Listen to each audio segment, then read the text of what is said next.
I didn't want to talk about the issue of Israel-Palestine again today, but a story popped up that I can't ignore because it highlights a massive imbalance in the perceived injustice of the situation.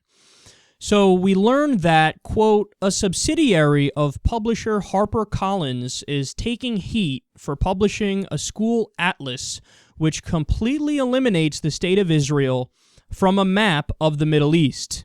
The Bishops' Conference of England and Wales has accused publisher HarperCollins of damaging peace efforts in the Middle East by allowing production of atlases omitting Israel, instead showing Jordan and Syria extending all the way to the Mediterranean Sea.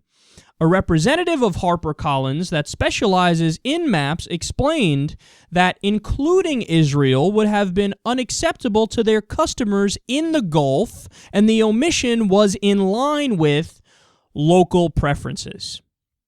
Now, the reason why I'm covering this story is not to weigh in on that aspect of the conversation, because honestly, I don't care, and I think if you do care about that issue, it's trivial. Like, to care about that is trivial. So if I was making the map, would I have left it out? No, I wouldn't have. And maybe some people in the region, or maybe a majority of the people in the region would have been angry because they don't like Israel, okay? Well, whatever. I would have put it in there because Israel does exist, and we know they exist, and that's a fact. So I'd put it in, but they didn't put it in, and they're telling you, look, the only reason we didn't do it, it's not nefarious, it's just that for market reasons, we know that the people there wouldn't accept it if we did put it in, so we didn't put it in, okay? So, look, I really don't care. I would have put it in. I said putted it in. I would have put it in, but I don't care. It's not a big issue to me. I'm not going to lose sleep over this. I mean, the reality, though, about their response is what's fascinating, because people are genuinely outraged over the map, and articles are being written about it, and there are scathing indictments of the company, and, you know, people are just going bonkers over this. And it bears mentioning that the same day that that news comes out is the same day that we get the news that the U.S. and Israel blocked the perfect peace deal from the Palestinians presented by Jordan at the UN for a two-state solution and a permanent deal. So this shows you the bias of Western media. This shows you that they're looking for things to get angry about and outraged about and defensive about for the Israelis.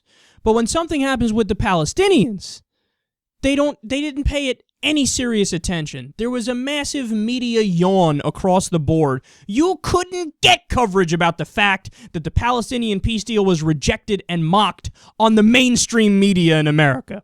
You couldn't get it. That conversation was not happening. So, again, look at this. Juxtapose these two things. On the one hand, we have an issue with a map. As symbolic an issue as you could ever get. An issue with the map. Everybody flips out. But when you have a rejection of a permanent peace deal and a two-state solution by the U.S. and Israel, fucking crickets. Nobody gives a shit. Nobody's talking about it. See, I've become more and more pessimistic in recent days because if you reject, as they did rather fervently, the proposal from Jordan for a permanent peace deal with the Palestinians, I don't know how we can ever get peace. Because in order to get peace, in order to negotiate a peace deal and compromise in a peace deal, you need to have two sides willing to negotiate and willing to compromise. And understand, the provisions of the proposal from the Palestinians, as represented by Jordan, the provisions were, all right, let's do the 1967 borders. We're not asking for the original partition plan in 1947 borders. Do the 1967 borders. Share Jerusalem as a capital. Share it. And end the occupation. And give us another year so you and I can sit down at the table and negotiate and iron out any other further details. So they're saying the deal is the 1967 borders. We both get statehood and full recognition, and we go through whatever further specifics sitting across the table from each other. So if any problems arise, we sit across the table from each other, and the date where we would implement it is 2017. If you look at that and you say that's unreasonable and that is, quote, an attack on Israel, as they've been saying, how can we ever get peace? How can we ever get peace? Because it's widely understood that in order to get peace, you need a two-state solution, and you need to draw the border at the 1967 borders, right? Because here's how it would work. The Palestinian hardliners would say, we want right to return. Israel doesn't have a right to exist. The Israeli hardliners would say, well, we want the Palestinians not to be on that land because we think that's Israel, so we want to take the rest of their land, get the fuck out of Gaza. We're going to make it Israel now. So there are the two hardliners. We want it all to be Palestine. We want it all to be Israel. Okay, boom. We're getting rid of those people because neither one of them is going to get it, and it's silly to even take them seriously at this point, right? So then the debate becomes, you'll have the Israeli, slightly less hardliners say, everything just the way it is right now. We're going to allow you to live, Palestinians, aren't we kind? But you're going to stay in Gaza. There's going to continue to be a blockade. There's going to continue to be an occupation, and that's it. Be happy with that.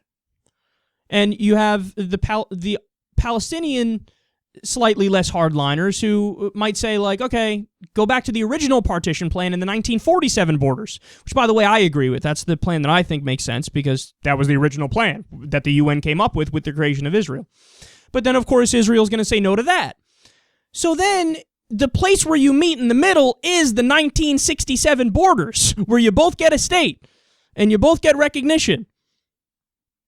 That's it. That's the peace deal.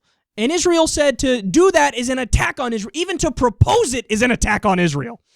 So then you don't want peace. If you're saying no to that, I don't know. There's nowhere to go from here. Where do you go from here? And then that's why you had Mahmoud Abbas go to the International Criminal Court and file to join, and then he's going to file charges against Israel for war crimes. And look, that I don't know what other out they have. I think they're right in doing that because they're not going to stop the occupation. And they don't want to give them a peace deal. And they don't want to give them the right to a state. So what are you going to do? There's nothing else they can do. And in U.S. media, instead of talking about that serious issue, what are they doing? They're barking about a map. Like, the level to which the conversation doesn't make sense is legendary. Like, we're trying to be serious about it and trying to get a peace deal and trying to think about this.